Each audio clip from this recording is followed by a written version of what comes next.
Opa, você clicou aqui em mais um corte do Arquibancada Tricolor. Se você gostar desse corte agora, deixe o seu like e se inscreva, dê essa moral para o nosso trabalho. Tamo junto, hein?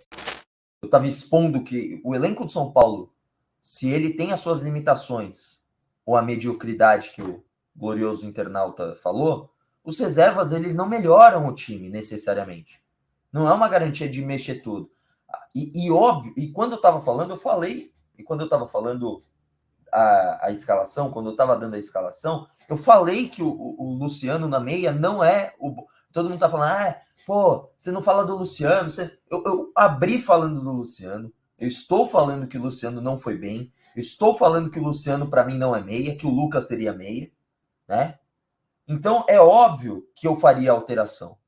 E passa nesse 11 inicial o Lucas sendo titular. Eu já cansei de falar, ó, aqui, ó. Tá vendo? O Adriano Pereira. Não desconversa, Chacon. Ninguém tá falando dos titulares em geral. Negativo. O cara chega e fala assim: você está. Quando eu falo para ir com o mesmo time para o jogo de volta. Obviamente, o mesmo time, você faz uma alteração pontual. Quando ele fala não pode ir com. Não pode de jeito nenhum com o mesmo time, tá acostumado com mediocridade, não é um jogador que faz a mediocridade. Senão, pontua na fala. Não, Luciano não dá. E eu concordo. Cansei de falar aqui.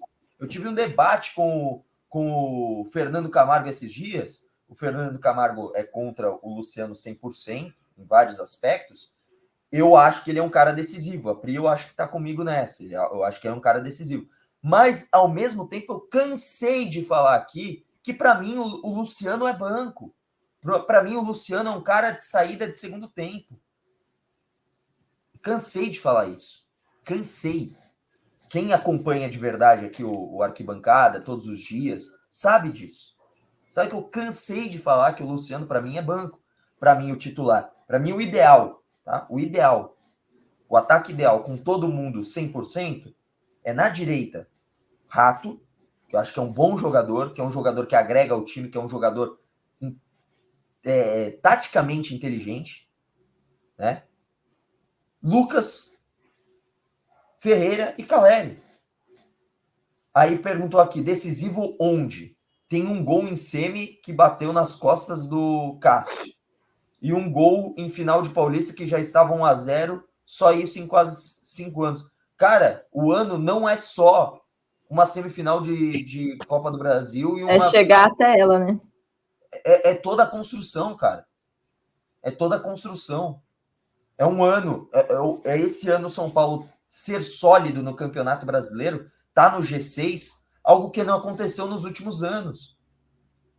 É ele ser artilheiro da temporada. É ele crescer, nas últimas temporadas foi assim, e não duvido que aconteça esse ano, nos momentos de brasileiro para frente. O Luciano geralmente começa mal o ano e melhora. Esse ano ele até começou bem o ano. Começou fazendo mais gols em Paulista do que o comum. Eu tenho essa ligeira impressão. Mesmo assim, eu cansei de falar aqui que ele é banco. Então, por isso que eu falo, há um exagero, uma histeria coletiva quando perde, de que tem que mudar tudo, tem que pôr não sei quantas reservas. Eu faria mudanças pontuais. Quando eu falo de manter o mesmo time, obviamente, fazendo alterações, porque obrigatoriamente vai fazer. Ou você acha que o Sabino vai ser o titular na vaga do Alan Franco no jogo da volta? São duas alterações que eu faria. O Sabino sairia, entraria o Alan Franco, sairia o Luciano. Para mim, joga o Lucas titular no meio, mas isso eu sempre falei. E na esquerda, se Deus quiser, o Ferreira está de volta e tem condição. Se não, eu entraria até com o William Gomes. Né? Mas, enfim, às vezes o pessoal não lembra que eu já cansei de falar que o Luciano, para mim, é banco, saindo do segundo tempo para ser um cara decisivo, para botar fogo no jogo. O Luciano era o cara para estar no banco na quarta e ter entrado no segundo tempo, né? Para mudar o jogo. Cara, eu acho que ele entra para encher o saco do outro. Ele entra para pentelhar. Cara, ele é um cara que eu usaria como um coringa para situações que precisa para decidir um jogo. Pô, contra o Palmeiras ele entra, marca um gol. O time melhora quando os titulares entram, quando ele, Caleri, entram, né? E aí eu usaria para isso e para encher o saco de adversário, porque ele é pentelho, ele é chato. E aí, curtiu esse corte do Arquibancada Tricolor? Então deixe o seu like e se inscreva para acompanhar tudo em relação ao São Paulo Futebol Clube com a melhor equipe de comentaristas.